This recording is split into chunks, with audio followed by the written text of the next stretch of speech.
大家好，欢迎收看这期的公子视频。在之前的节目里边，我们曾经介绍过有一个在中国的洋五毛德国女孩海文娜，她因为批评了中国的这个青岛的啤酒节，结果遭到了一些网友的痛骂，说她见不得中国好，说她是对中国指手画脚。但实际上我之前节目讲到了，这个海文娜她就是一个彻彻底底的洋五毛，她在很多的重大的议题上都是替中国政府洗地的，而且不顾事实，不顾真相，他就是为了自己在中国的流量，讨好中国的爱国网民啊。但是我们批评他之后，结果没想到就在前2天，他发了一条微博，直接点名我的节目，而且他还放上了3张我的亮照啊。是我做节目的截图，而且他还专门复制了我一大段的节目里边的内容，后面又长篇大论来对我的节目做出了回应。我一看有意思了，我当然一开始的心情就是要感谢他，因为我们节目早就被中国的互联网封杀了，是吧？他能够把我的截图放上微博，他等于是在对我节目的一种间接的宣传，当然也是一种变相的辱华，因为我背后的苹果日报最后一版和维尼熊也都出现在了微博上边。当然现在已经被屏蔽了，你已经看不到了，只能看到他自己的照片。中共的做法，他们的表现真的从来不会出我们的预料之外。我看到底下的很多留言并不知道我是谁，也没有看过我的节目，相信大多数人都不会翻墙，毕竟大多数主动翻墙的人也不会是喜欢他的小粉红。但是今天我们要重点讲的是他的这些回应的内容，其实恰恰印证了我对他的判断，就是一个小骂大帮忙的洋五毛。我们看他一开始讲到的，说他朋友分享了一个有趣的视频，说视频中的这个人就是指我，好像一直以来都是反共反华的，这也是他等于对我的一个宣传谢谢。然后他说我讲了很多有意思的内容，虽然不赞同，但是觉得有必要摘录到中国的社交媒体上来看。为什么人们看不到我的节目，还需要他来摘录呢？对不对？这已经说明问题了。中国政府根本就不敢让大家能够随意的登录 YouTube， 能够看到这些内容。他们如果不会翻墙的话，大多数人看到的都是只言片语，以及和这种的断章取义的解读。包括我们看人民日报、看环球时报、看新华网这些文章，其实也都是提到外国对中国的批评，全部都是摘录的，全部都是摘录之后进行价值判断的，对吧？然后不给人们直接看批评的文章、批评的视频的这种权利和自由，看到的都只能是经过筛选、经过审查、经过重新解读的二手内容。这样的话，中国人能够培养出自己的判断能力吗？对吧？培养不出来了。所以很多中国人了解到外国的政府、外国的民间对中国的批评，全部都是中国的这些官方媒体或者是这种五毛粉红转述出来的，就他不需要做任何思考了他直接告诉你外国怎么批评我的，批评的地方有哪些错的地方，对方不怀好意，对吧？人们就接受到这个信息了，他不需要自己去看原文，也看不到原文，他没有办法产生出自己的判断能力，因为政府不希望你产生出自己独立的判断能力，否则你万一经过自己的判断觉得外国人说的是对的，说的是有道理的，那怎么办呢？所以他根本就让你的接触都接触不到。好，我们接着看，他摘录了我的节目当中的一段话，我就不在这儿重复了，大家如果感兴趣可以回去看我那期节目。我在节目当中其实就提到了主要2个观点，一个就是这个海文娜，虽然她被中国的一些极端的五毛粉红骂，但是她本人是一个小骂大帮忙的洋五毛。总的来说，它产生出一个极度的负面的效果，把中国政府各种倒行逆施的政策、侵犯人权的行为合理化。而且他身为一个德国人，还在批评自己的国家对华的政策，在中共党国已经成为整个自由阵营的敌人的时候，他胳膊肘往外拐，等于是背叛自己的祖国。他一会儿反对西方对中国的制裁，一会儿否定新疆有集中营，一会儿又说台湾是中国的一部分，支持中国统一台湾，甚至批评西方自由媒体对中国人权的指责是虚假的、傲慢的，经常转发和参与中共党媒的大外宣活动。请问这不是洋五毛，不是大外宣，什么是呢？这是第一点。第二点就是他即使如此卖力的支持中国政府，但是他在中国生活的时候，他一旦发表出任何的他觉得在生活上有看不惯的地方，这样的观点他就会被一些极端的五毛粉红痛骂，他等于是两边不讨好。他身为一个西方人，在中国这样的越来越闭关锁国，越来越把西方当作敌人的这样的新冷战的环境下，他其实已经有原罪了。他如果又发表一些对中国不利的声音，这些本身已经情感极度脆弱，这些玻璃心小粉红自然就受不了了。哪怕海文娜在大的方向上是支持中国政府的，但是他即使是小的地方表达出不满，他都会被围攻。因为今天的中国的舆论环境已经出现了一个非常严重的偏差，就是看不惯任何的批评声音，不接受任何的指责，不承认任何的错误，所有批评声音都是西方敌对势力搞的鬼，是阻碍中国的伟大复兴。所以在这样的环境下，海文娜就变成了一个彻彻底底的跳梁小丑。所以我的观点就这2点，我们看海文娜如何来回应我的。那他最后其实长篇大论，我真的是不想把它从头到尾读一遍，光读一遍咱们这个节目就已经结束了，我就找出一些重点。他说我对海文娜的评价是完全错误的，然后他就开始讲人口比例问题。他说他批评青岛啤酒节还是获得了很多中国人的支持的，并不是绝大多数中国人都在批评他，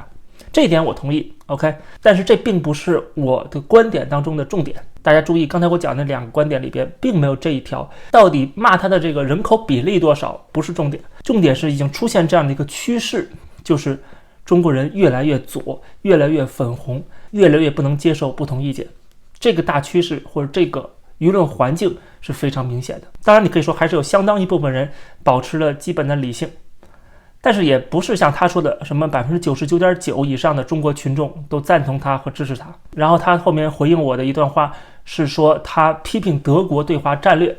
他说我批评中国是希望我和我在中国生活的家人能够有一个越来越好的环境。那对于德国人来说，批判自己的国家和政府是一种刻在我们民族 DNA 里的特征。从这儿可以看出他的双标了。你批评自己的国家和政府，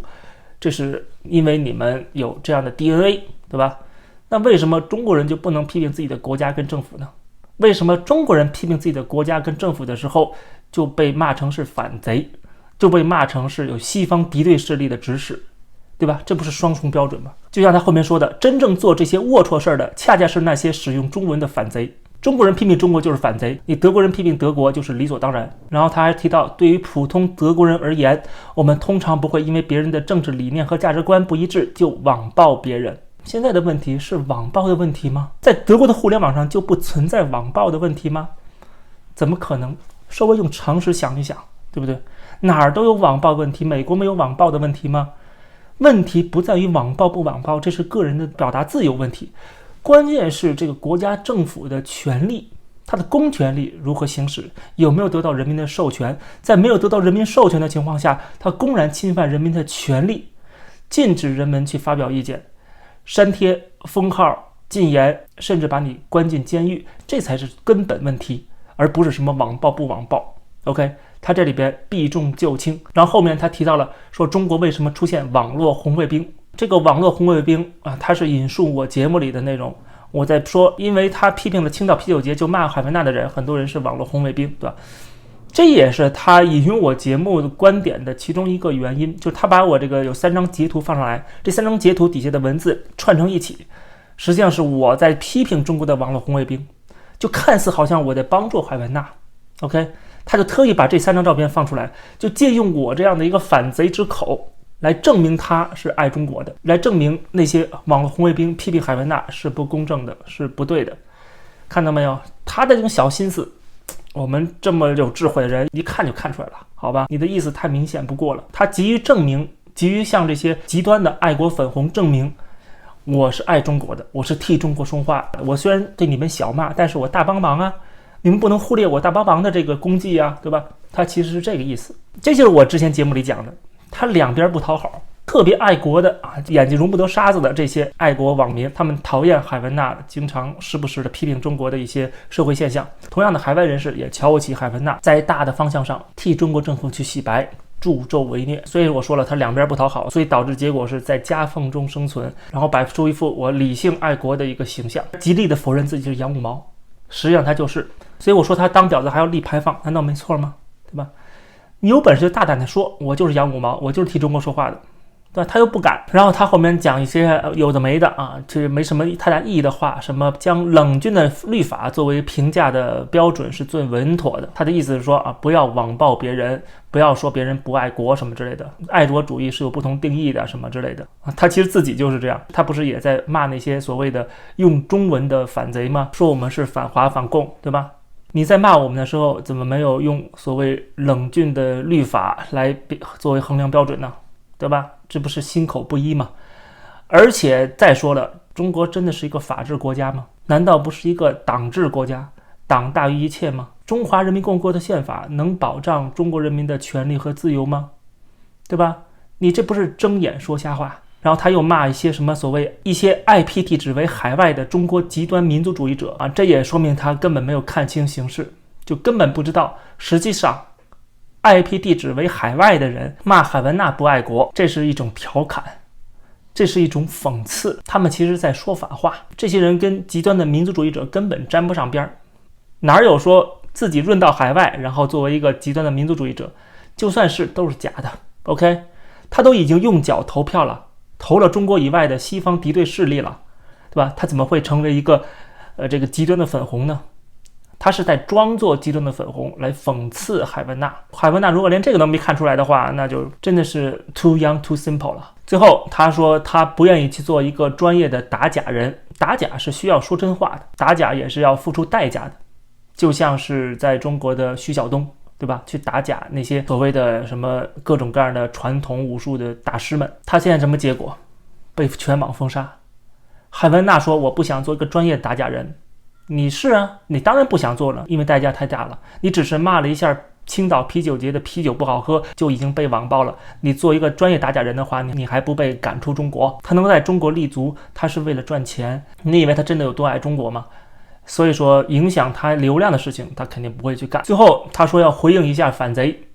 说事实上我在中国一直玩得很开心，还附上了本次漫展拍照。他说我根本不觉得自己心态哪里崩了，每天开心才最重要。如果你不是心态崩了，为什么还要咨询别人如何的去起诉别人什么寻衅滋事啊，这个起诉别人网暴自己，对不对？你要如果不是心态崩了，你不会发了那么多的帖子来回应，不光是回应我，回应那么多的骂他的这极端粉红和装成极端粉红的反贼。我说他心态崩了也是一种调侃，他当然可以不承认，仍然可以开开心心在中国生活。我也相信他可以继续在中国开开心心的生活，毕竟他不是中国人，他不是中国韭菜，他仍然是一个德国公民，有粉丝，有特权，并且还有统战价值，在中国生活当然会开开心心的了。舔共在中国没有代价，只会有好处，这也是他选择这条路的主要原因嘛。他当然知道亲共是不会被西方政府去问责的，西方国家包括他自己的祖国德国都是自由民主的社会，而只有在中国你反对政府，你批评政府才会失去自由。这些洋五毛其实跟那些到了海外仍然自称爱党爱国的这些所谓离岸爱国者其实都是一模一样的。